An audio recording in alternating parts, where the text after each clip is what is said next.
Assalamu alaikum, dear students. Before this, we have already discussed some of the preposition in the first four parts. Today, we are going to have the fifth part of spotting the error in prepositions. I am very happy that you are improving your prepositions.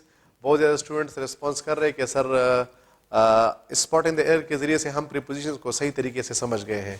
So believe me this is what my task is, this is what I want کہ بس آپ لوگ سیکھ جائیں اور آپ لوگ اس کو سمجھ جائیں اور آپ لوگ اس غلطی کو اپنے آپ سے نکال دیں. سو یہی ہمارے لیے کیا ہوتے ہیں. This is something that provides me with exaltness and jubilance. اللہ آپ لوگوں کو خوش رکھے اور جتنی بھی آپ لوگ کی ڈیفیشنسیز ہیں اللہ کرے کہ آپ اس کو کور کریں. اب ڈسکس کرتے ہیں پریپوزیشنز کو. He has cut this mango by a knife. ہمارے پاس بائی کیا ہوتا ہے, یہ ہم یوز کرتے ہیں ڈوور کے ساتھ, جبکہ ود ہمارے پاس جب آتا ہے تو ہم اس کو یوز کرتے ہیں انسٹرومنٹ کے ساتھ. ڈوور کا مطلب ہے کہ جو بندہ کام کر رہا ہے ہم اس کے ساتھ بائی لگاتے ہیں, اور جس چیز کے ذریعے سے وہ کام کر رہا ہے ہم اس کے ساتھ ود لگاتے ہیں. اب اس نے یہ جو مینگو کاٹا ہے یہ کس چیز کے ذریعے سے کاٹا ہے, یہ نائف کے ذریعے سے. تو نائف ہمارے پاس کیا بن جائے گا, نائف ہمارے پاس جو ہے یہاں پر ایک انسٹرومنٹ بن جائے گا. اس وجہ سے ہم اگر یہ کہتے ہیں کہ he has cut this mango by a knife, یہ غلط ہو جائے گا, بلکہ ہم کہیں گے کہ he has cut this mango with a knife. پھر نیکسٹ ہمارے پاس ہے I will meet with them. اچھا یہ جب ہمارے پاس میٹ آتا ہے میٹ, تو اگر اس کے بعد پرسن آ جائے, یا دوسرا ہمارے پاس ہے کہ ہمارے پاس میٹ آ جائے اور اس کے بعد کوئی انسیڈنٹ آ جائے. ذرا پوائنٹ کو سمجھے, بڑا امپورٹنٹ پوائنٹ ہے. میٹ ہمارے پاس آیا ہے, میٹ کے بعد ہمارے پاس پرسن آیا ہے, جس طرح یہاں پر ہم کہتے ہیں کہ آئی ول میٹ ود دیم, اور جبکہ اس ایم سی کیوز میں ہمارے پاس ہے کہ آئی میٹ این ایکسیڈنٹ. اب یہ ہمارے پاس کیا, یہ ہمارے پاس ایک واقعہ ہے.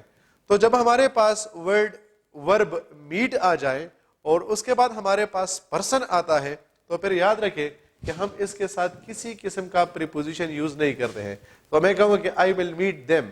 اگر میں کہتا ہوں کہ آئی ول میٹ ود دیم, تو ہمارا جو سینٹینس ہوگا وہ غلط کنسیڈر ہوگا. تو جب بھی ہمارے پاس ورب میٹ آئے گا اس کے بعد ہمارے پاس کسی قسم کا پریپوزیشن یوز نہیں ہوتا. کچھ ہمارے پاس ایسے ورڈز ہوتے ہیں جس کو ہم کہتے ہیں کہ zero preposition words. Zero preposition words کا مطلب یہ ہوتا ہے کہ ہم اس کے بعد کسی قسم کا پریپوزیشن یوز نہیں کرتے ہیں. تو جب آپ کے پاس میٹ آئے گا, میٹ کے بعد آپ کے پاس پرسن آئے گا, so that mate becomes actually a zero preposition word. تو اس کا مطلب یہ ہے کہ آپ اس کے بعد کسی قسم کا پریپوزیشن یوز نہیں کریں گے. Then next is she resembles with her mother. اب یہ جو ہمارے پاس ورڈ resembles ہے یہ بھی ہمارے پاس ایک زیرو پریپوزیشن ورڈ ہے. اس کا مطلب یہ ہے کہ جب ہمارے پاس resemble آتا ہے تو ہم اس کے بعد کیا کرتے ہیں, ہم اس کے بعد کسی قسم کا پریپوزیشن یوز نہیں کرتے ہیں. تو ہم کہیں گے کہ she resembles her mother. اگر میں کہتا ہوں کہ she resembles with her mother, تو ہمارا جو سینٹینس ہوگا that is going to be considered incorrect. Then the next one is he investigated into the matter. اب یہ بھی آپ لوگوں نے غلط جو ہے وہ گس کیا ہوگا. کیوں؟ کیونکہ ہمارے پاس انویسٹیگیٹڈ بھی کیا ہے, یہ بھی ہمارے پاس ایک زیرو پریپوزیشن ورڈ ہے, اور اس کا مطلب ہے کہ جب ہمارے پاس ورڈ انویسٹیگیٹڈ آتا ہے تو ہم اس کے بعد بھی کسی قسم کا پریپوزیشن نہیں لگائیں گے. So we should say that he investigated the matter. If we say that he investigated into the matter, تو ہمارا جو سینٹینس ہوگا وہ غلط ہوگا. پھر نیکسٹ ہمارے پاس ہے I met an accident.